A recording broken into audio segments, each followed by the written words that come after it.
ये बातें इस बात को साबित करती हैं कि लोकतंत्र और संविधान में सुश्री ममता बनर्जी और टीएमसी का कोई विश्वास नहीं है।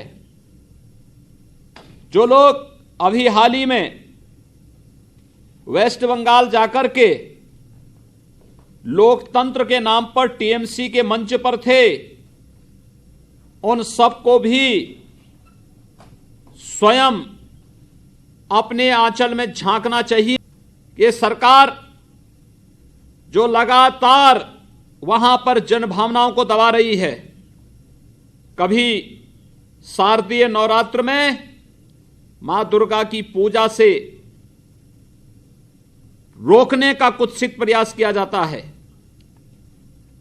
कोलकाता हाईकोर्ट को भी वेस्ट बंगाल की सरकार को इस बात के लिए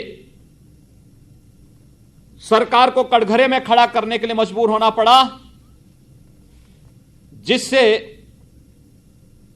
क्योंकि वहां पर वह सरकार जनभावनाओं का निरादर कर रही थी, दुर्गा पूजा करने से लोगों को रोक रही थी। और इसीलिए मैं आज आप सबसे कहने के लिए आया हूं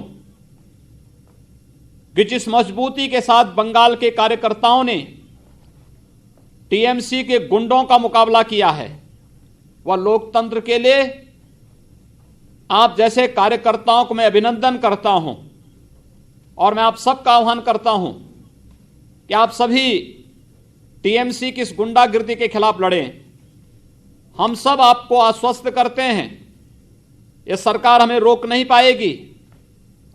बंगाल में भारतीय जनता पार्टी की सरकार आएगी। आप सभी कार्यकर्ताओं के बल पर, आपके दम पर हम सब बंगाल में भारतीय जनता पार्टी की सरकार लाने में सफल होंगे। सुश्री ममता बनर्जी और टीएमसी के लोग किसी गलतफहमी के शिकार हो चुके हैं। इन्हें यह नहीं भूलना चाहिए कि भारतीय जनता पार्टी इस देश के अंदर 16 राज्यों में शासन कर रही है और सुश्री ममता बनर्जी को यह मानना चाहिए कि लोकतंत्र में शासन का, प्रशासन का दुरुपयोग इस रूप में नहीं होता है जिस तरीके से वेस्ट बंगाल के अंदर किया जा रहा है।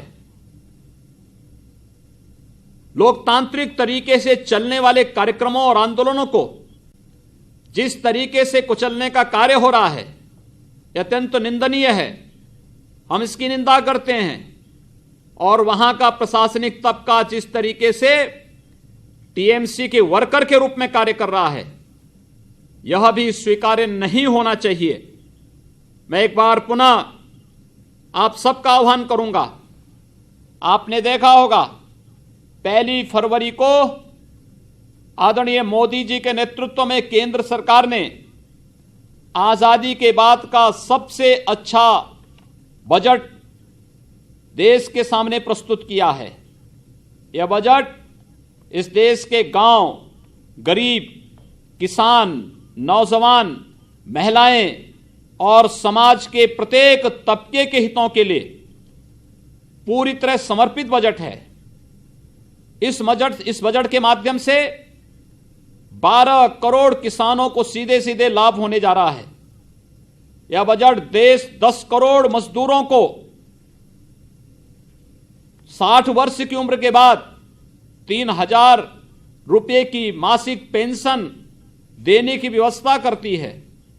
यह बजट इस देश के 4 करोड़ छोटे व्यापारियों की सुरक्षा की गारंटी देता है।